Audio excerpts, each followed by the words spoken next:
నిన్ను చూసి నవ్వే ప్రపంచాన్ని చూసి నవ్వగలగడమే నీ తొలి విజయం. మనం కేవలం విజయాల మీదే పైకి రాలేము, అపజయాల నుంచి కూడా ఎదగడం నేర్చుకోవాలి. మానవుడికి కష్టాలు కావాలి, ఎందుకంటే విజయం సాధించినప్పుడు ఆనందించడానికి. నీ భాగస్వామ్యం లేనిదే నీ విజయం సాధ్యం కాదు. నీ భాగస్వామ్యం లేనిదే నీ అపజయానికి తావులేదు. విజయవంతమైన స్త్రీ పురుషులందరికీ పూర్తి అంకితభావం అనేది ఉమ్మడి ధర్మం. జయప్రదమైన జీవితాన్ని జీవించడానికి అవసరమైనదంతా మనిషి మనసులోనే ఉంది. సక్సెస్ అంటే మీ సంతకం ఆటోగ్రాఫ్గా మారడమే. ఎటువంటి ప్రమాదాలను ఎదుర్కోకుండా జీవితంలో గెలుపొందిన వారు ఏ ఒక్కరూ లేరు. సన్మానం పొందడంలో గొప్పతనం లేదు, దానిని పొందడానికి నీకున్న అర్హతలోనే గొప్పతనం ఉంది. గెలుపుకి పొంగిపోకుండా, ఓటమికి కుంగిపోకుండా అన్ని పరిస్థితుల్లోనూ స్థితిగా ఉంటూ ఏ కష్టాలు వచ్చినా ఆ సమయంలోనూ హాయిగా నవ్వుకోవడం ఎలాగో ఈ ప్రపంచానికి చాటి చెప్పండి. నీ తాతలు ముత్తాతలు ఏం సాధించారనేది అప్రస్తుతం. ఎప్పటికైనా నీ ఎదుగుదల మాత్రమే నీది. శ్రమ యొక్క శక్తి ఈ ప్రపంచంలో ఎంతో ఎంతో ఉన్నతమైనది. ఆ శ్రమను జయించే శక్తి వేరే ఏ శక్తికి లేదు. ముందు నీ లక్ష్యాన్ని నిర్ణయించుకో, తరువాత దాన్ని సాధించడం కోసం కృషి చెయ్యి. విజేత అంటే ఏ రంగంలోనైనా అత్యంత క్లిష్ట పరిస్థితులను ఎదుర్కొని నిలబడ్డవాడే. గెలవాలన్న తపన బలీయంగా ఉన్న చోట ఓటమి అడుగైనా పెట్టదుగాక పెట్టదు. ఓటమి గురువు లాంటిది. ఏం చెయ్యకూడదో, ఎలా చెయ్యకూడదో అది నేర్పుతుంది. మిత్రమా, ముందుకు వెళ్ళలేని ప్రతి మనిషి వెనక్కు వెళ్లాల్సిందే.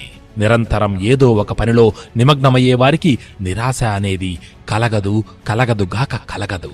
గెలవాలన్న తపన తగ్గితే ఓటమి దగ్గరైనట్లే. ఇది మర్చిపోకు. ప్రతి అవకాశంలోనూ కొన్ని అడ్డంకులు ఉంటాయి. ప్రతి అడ్డంకి వెనుక కొన్ని అవకాశాలు ఉంటాయి. మనం దేన్ని చూస్తామన్నదే ముఖ్యం. ఆఖరిగా ఒక్క మాట, నువ్వు వెళ్లే దారిలో మురుగుతూ ఉన్న కుక్కలన్నిటినీ నోరు మూయించాలనుకుంటే ఎన్నటికీ నీ గమ్యాన్ని చేరుకోలేవు. ఇది రాసి పెట్టుకో. తనని తాను వశపరుచుకోగలిగిన మనిషిని దేవతలు సైతం ప్రభావితం చేయలేరు. అతని విజయాలను వారు అపజయాలుగా మార్చనూ లేరు. ఇంకొకరితో పోరాడి జయించిన విజయం కంటే ఆత్మ విజయం పొందడమే అత్యుత్తమం. విజయాన్ని నిరంతరం నిలబెట్టుకోవడమే విజేతకు ఎదురయ్యే అసలైన సవాల్. శక్తి మొత్తం మీలోనే ఉంది. మీరు ఏమైనా చేయగలరు, అన్నింటినీ సాధించగలరు. కార్యాచరణ మంచిదే, కానీ దానికి మూలం ఆలోచన.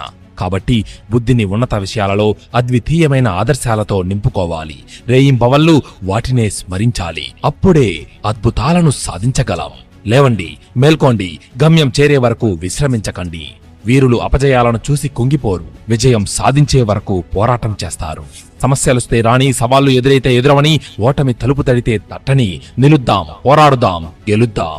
నిన్నటి గురించి మదనపడకుండా రేపటి గురించి ఆలోచించగలిగిన వ్యక్తికి విజయ సోపానాలు అందినట్లే.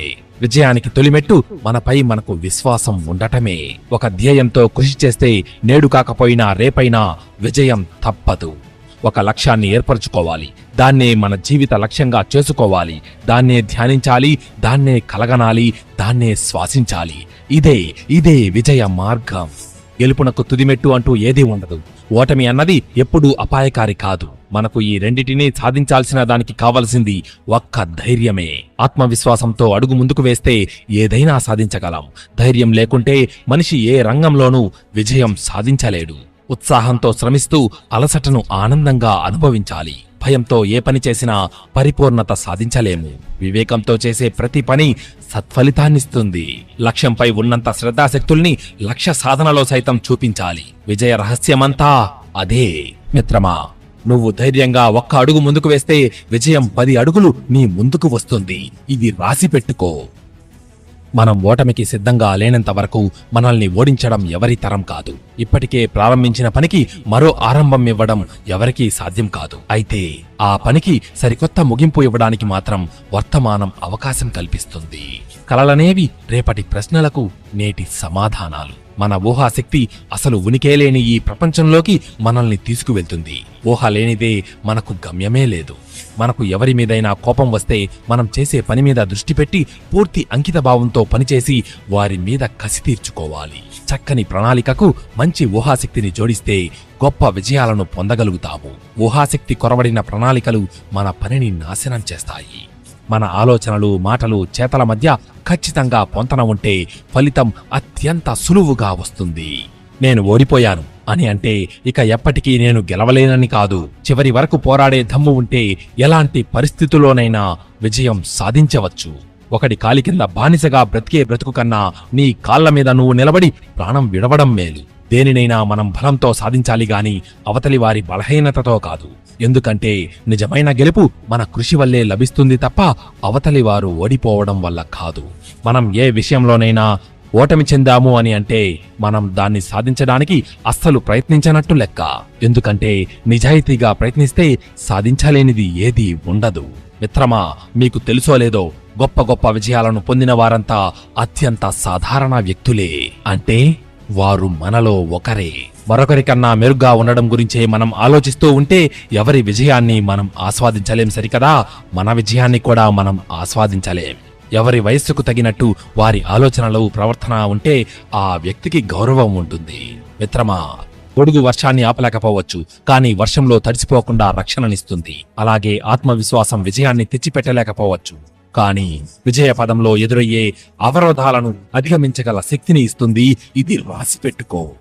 జ్ఞానం వంశపారంపర్య సంపద కాదు, ఎవరికి వారు కష్టపడి ఆర్జించుకోవలసిందే. కనిపించే దాన్ని చూడటానికి కళ్ళు చాలు, కనిపించని దాన్ని చూడటానికి వివేకం కావాలి. మేధావులు మాట్లాడుతారు, మూర్ఖులు వాదిస్తారు. మనిషి ఆలోచనలు తయారు చేసిన ఒక వస్తువు. అతడు ఏమి ఆలోచిస్తాడో దానినే సాధిస్తాడు. అబద్ధాలు చెప్పేవారికి మంచి జ్ఞాపకశక్తి ఉండాలి. మానవుని అవసరానికి ప్రపంచంలో ఒక సామర్థ్యం ఉంది, కానీ మనిషి యొక్క దురాశకు కాదు. ఎప్పుడూ నిజం మాట్లాడితే కష్టాల్లో అందరూ మనకు తోడుగా ఉంటారు. పొగిడితే మందహాసం చేసి తిడితే మౌనం వహించేవాడు ఉత్తముడు. నీ వ్యక్తిగత స్వేచ్ఛకు నీవు ప్రేమికుడివైతే అలాంటప్పుడు నీ స్వేచ్ఛను ఎవ్వరూ అడ్డుకోలేరు. హృదయంలో నిజాయితీ ఉన్నప్పుడు ఆ అందం వ్యక్తిత్వంలో కనబడుతుంది. నైపుణ్యం ఒక నిరంతర సాధనా ఫలితం, అది అకస్మాత్తుగా వచ్చేది కాదు. మన ఆలోచన 1 బిలియన్ ప్రజల వలె ఉండాలి, లక్షల మంది ప్రజల వలె కాదు. కలలనేవి నిద్రలో వచ్చేవి కావు, మనను నిద్ర పట్టకుండా చేసేవి. కలలు కనాలి, వాటిని సాకారం చేసుకోవాలి. అదుపులేని ఆలోచనలు శత్రువు కన్నా ప్రమాదకరం. మనిషికి నిజమైన ఆనందం లభించేది కేవలం వారి ఆలోచనల్లోనే. మన మెదడు కత్తి లేదా బ్లేడు లాంటిది. దానిని ఉపయోగించే విధానంలోనే ఫలితం ఆధారపడి ఉంటుంది. మనది కాని వస్తువుపై వ్యామోహం పెంచుకోవడం మూర్ఖత్వం. మనం అన్ని లోపాలను కప్పిపుచ్చితే నిజం కూడా కప్పివేయబడుతుంది. మౌనంగా ఉన్నప్పుడు ఎన్నో మంచి ఆలోచనలు వస్తాయి. ప్రశాంతమైన మనసు ఉన్నవారు అనుకున్నది సాధిస్తారు. తన తండ్రి తెలివైన వాడిని తన సొంత బిడ్డకు తెలుసు. ఔన్నత్యమంటే కోరికలను చంపుకోవడం కాదు, వాటిని అదుపులో ఉంచుకోవడం. మనిషికి నిజమైన ఆనందం లభించేది ఆలోచనల్లోనే. మనిషి వ్యక్తిత్వాన్ని వృత్తిలో కాకుండా అతని ప్రవృత్తిని బట్టి అంచనా వెయ్యాలి. మానవత్వాన్ని మించింది ఈ లోకంలో మరేదీ లేదు. మానవత్వం ఒక సముద్రం వంటిది. అందులో 2 చుక్కల మలినం కలిసినంత మాత్రాన సముద్రమంతా చెడిపోదు. మిత్రమా, ఆఖరుగా ఒక్క మాట, ఎక్కడ అణచివేత ఉంటుందో అక్కడ తిరుగుబాటు తప్పదన్నది చారిత్రక సత్యం. ఒక్కసారి అవతలివాడు తిరగబడ్డాడా మనకిక జీవితకాలం పాటు దుఃఖమే తప్ప మనశ్శాంతి ఉండదుగాక ఉండదు కదా. ఇది రాసిపెట్టుకో.